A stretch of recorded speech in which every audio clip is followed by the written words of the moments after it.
This is part 3. I'm Patrick Bowens. I'm the host of this podcast and a realtor licensed in the state of Virginia. I work for the Cornerstone Elite Properties LLC, which is located in Fredericksburg, Virginia. I service that area as well as all of Northern Virginia. Today on part 3 of home loans, we're going to cover the USDA loans. It's often overlooked, but should not be. We're also going to cover refinancing. Again, my co-host, Brenda Jackson, she's a loan officer that works with American Financial Network. She'll cover this, and this is good information. Stay tuned. Let's talk about USDA loans. Okay. USDA is actually one of my favorite loans. Okay. USDA has no down payment requirement, but you must purchase a USDA eligible property. Okay. So it's more for rural living. And USDA also has a stricter debt to income limit. Okay. So they don't allow you to carry a lot of debt because they want to make sure you can pay this back. But there's no down payment, and you just have to cover the closing cost. Okay. Now, another loan that works similar to USDA is the VA loans, because VA loans also have no down payment. You just have to cover the closing costs, and VA loans normally gives a better interest rate. Okay, great. Now, since we're touching on that area, I want to touch on 3 more terms in that area. You already talked about down payment. There is a thing we call the EMD, the Earnest Money Deposit. Let's talk about that, and also we already talked about the no down payment for the military and down payment assistance on some FHA loans.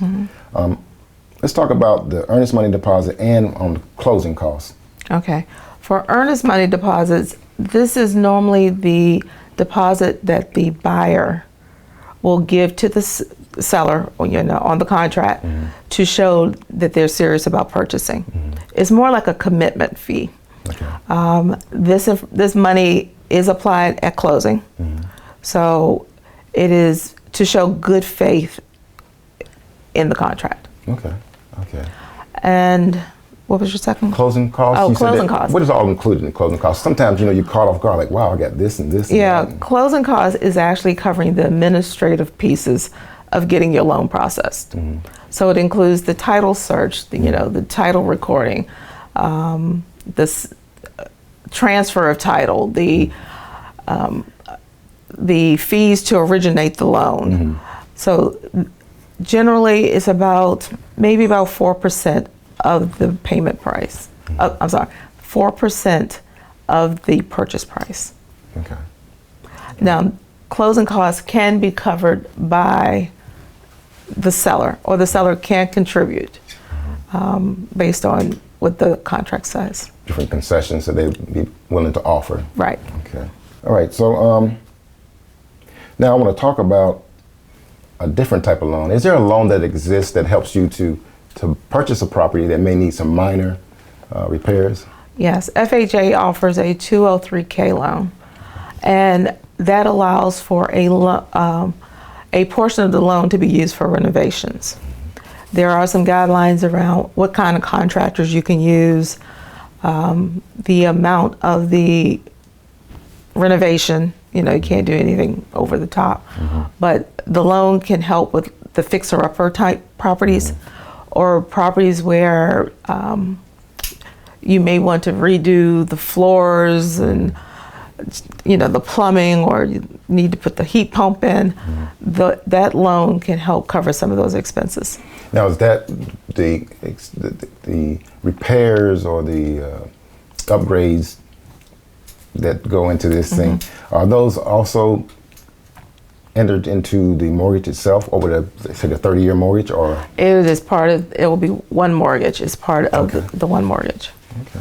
I think with the market right now and the prices dropping, if you see your dream home and you can afford it, it may make sense to make the purchase.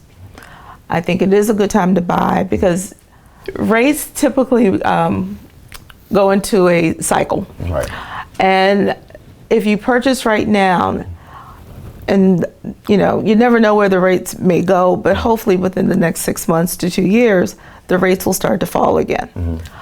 At that point, you can refinance. Oh, yeah, absolutely. And if you can purchase the house now while the rates are high and you can afford it, once you refinance, you can recoup the money you're going to spend on the closing costs to do the refinance.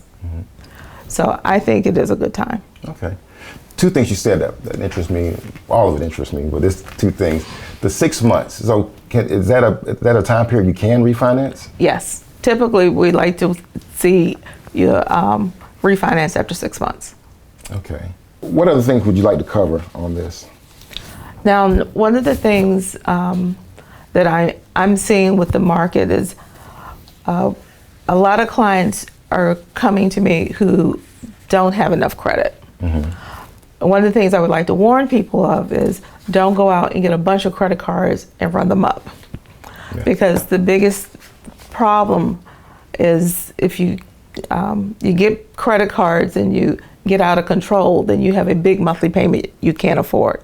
And big monthly payments will cause a higher debt to income ratio. You want to keep your debt low. You always want to keep your balances on your credit card less than 30%.